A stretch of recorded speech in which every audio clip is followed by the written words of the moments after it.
ప్రపంచం అంతా మనమే ఉండేవాళ్ళం. మనమే అంటే అక్కడ అర్థం ఒక మతం కాదండి.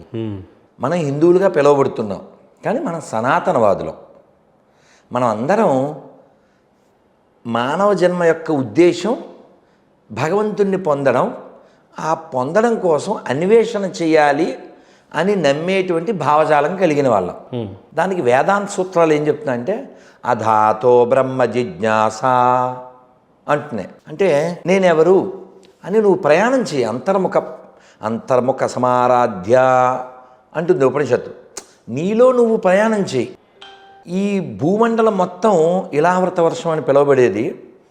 దీనికి ఆర్యావర్తనము అని ఒక పేరుంది, మీకు తెలుసు. అయితే ఈ పదం వాడితే మళ్ళీ కొంచెం అలా పక్కకి వెళ్ళి మళ్ళీ వెనక్కి రావాలి. మీరు ఆర్యులు అని కొన్ని గొర్రెలు అంటూ ఉంటాయి. గొర్రెలు అంటే మళ్ళీ హట్ అవుతుంటాయి. గొర్రెలు అంటే బుర్రలేందని, అది ఎనీ పర్సన్.